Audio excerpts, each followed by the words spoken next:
Hi, Chris Lamm, mortgage banker, Redding, California. This is the video blog for the month of June. I hope you're enjoying the beginning of your summer. We have a couple topics to go over this month, starting with some of the changes in the mortgage lending industry.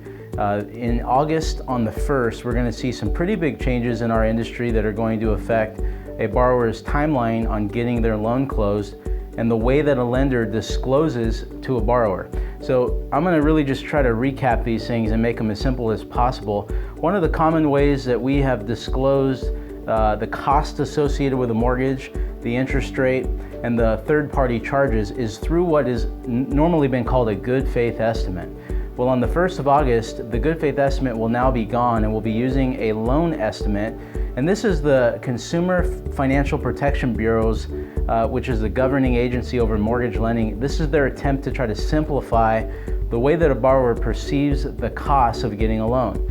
And we don't know exactly what this is going to look like yet, but we sure hope it's going to be a step in the right direction, as many borrowers over the last several years have complained that the good faith estimate is not a very simple form to read, and we've kind of always been pushing for a more simplistic way for a borrower to understand the loan that they're signing up for. The other change, which is a bigger change, is what we call the loan disclosure. At closing, very similar to a refinance in the past where you'd have to wait 3 days after signing your final loan documents before a lender could fund and close on your mortgage.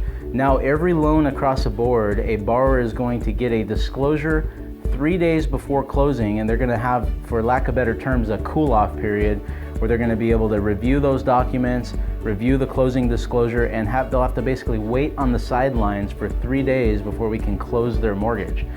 This is definitely, in my mind, a good change in some ways. In some ways, I think it's going to create some negative impacts to the ability for lenders to close loans in 30 days or less. And so it'll be interesting to see how that plays out. One of the questions I've been getting lately from clients here in Shasta County, as well as some of my colleagues with my company throughout the country, is, are we in another housing bubble? And I think it's a really good question. If you take a look at some of the statistics over the last several months, not only here in Shasta County, but throughout the rest of the country, there are some really record high sales. There's a lot of bidding wars and inventory being so low in some markets that, you know, home prices are once again being bid up well over the asking price. And so it could appear that we are having a housing bubble again, but I don't really think that's the case, and there's a lot of experts out there that also believe that that's not the case. And so if we look at a couple of the reasons why that's happening, number one, interest rates. Everyone thought rates would be higher this year, and they've still been in the 3% range for the 30-year fixed mortgage for the last several months. You couple that with more homes available on the market and a huge demand for not only first-time buyers, but move-up buyers who now have equity in their homes, who maybe didn't have equity 4 to 5 years ago, wanting to once again go out and purchase a home. It's creating a surge in our housing market. And that doesn't take into play the people over the last 7 years who have had either a bankruptcy, a foreclosure, or a short sale due to the recession, that are now again able to qualify for a mortgage and are entering the marketplace.